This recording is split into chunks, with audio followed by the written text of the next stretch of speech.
19 minutes to 1 on the Country Hour. Well, it's known as the Tinder of the farming world, catering to a new generation of farmers who can't afford to buy a farm. Cultivate Farms matches aspiring farmers with farmers who are ready to retire.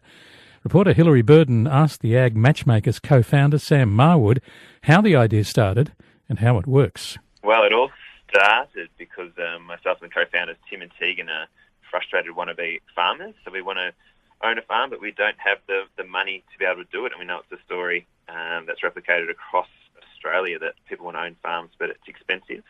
So we thought, what solutions are out there? And we've realised, well, if we can match the best people who want to own and run farms with those who have the money or the land, then we could go a long way to getting thousands of people back to the bush and onto farms. So it's a farm matchmaking service for farm ownership. How does the actual crowdfunding side of it work? So this will be the second only crowdfunded farm in Australia, and I think most people are used to the idea of rewards-based crowdfunding. Now this is a form of equity crowdfunding where people can now invest and own in part of the land. So the arrangement here and we're working with an organisation called Domacom, and it's a program, I guess, is called the Next Generation program, where we back and work with retiring farmers who want to step back but still own the land. So in this case, Jodie and her husband will be selling around half of the farm to the crowd, and you can invest for a minimum of $2,500, and that will then be a lease back to those investors around 5%. So that allows Jodie and her husband to free up some cash to invest into the farm, and then also bring in an aspiring farmer who they'll co-farm the operation. The aspiring farmer can also be an investor into the land, and allows them to earn in over time or buy in over time as well. So it's a pretty unique arrangement. We're very excited by it because now it allows people from anywhere in any walk of life. If you're interested in buying a farm or being a part of a farm, you can easily invest and also then go out and visit the farm and buy the produce and be part of a solution which is helping to bring young people back to regional communities.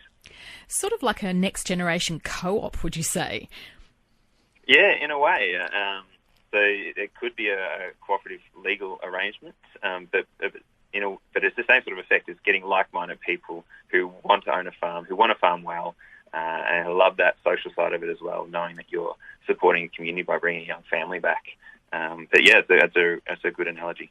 So how are you going about finding farmers and possible, purchasers, I guess, to make this work? It's definitely building momentum. I think the ideas of sharing and investors are probably two scary words in the farming world, but we think the benefits are just so massive, and we're getting a lot of people on all the avenues who are very interested in what we're doing, and we're starting to make a few matches. And so from the aspiring farmer point of view, we've spoken to well over 1,000 aspiring farmers all over the country who have that same story of wanting to own farms. And we've got 23 farms on our website now with retiring farmers wanting to transition ownership to next generation farmers, and we've got about 60 or so other farmers we're working with in the background to get them ready to think about this transition. So there are people out there interested. We want to keep getting these case studies to show that it's possible, and it's a win-win for everyone and for regional communities as well. So how does that co-ownership work, or is it really a model that works differently according to the farm?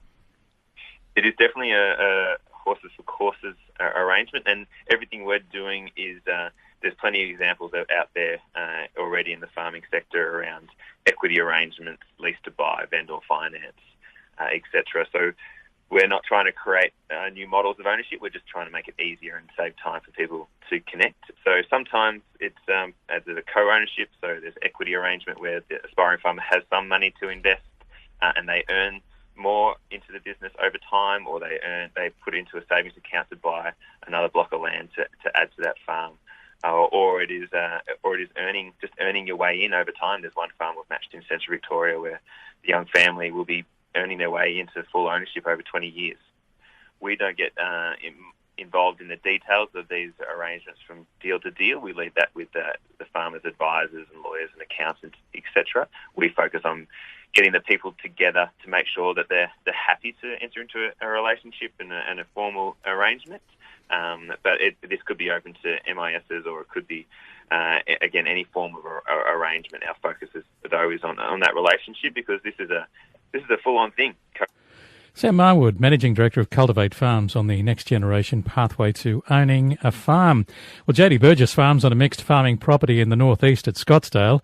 She's embracing the new generation pathway into farming by crowdfunding part of the farm. The farm is held at the moment in a 2/3 share and 1/3 share. I have 2/3, and the person who has the 1/3 share would like to realise her equity and move on.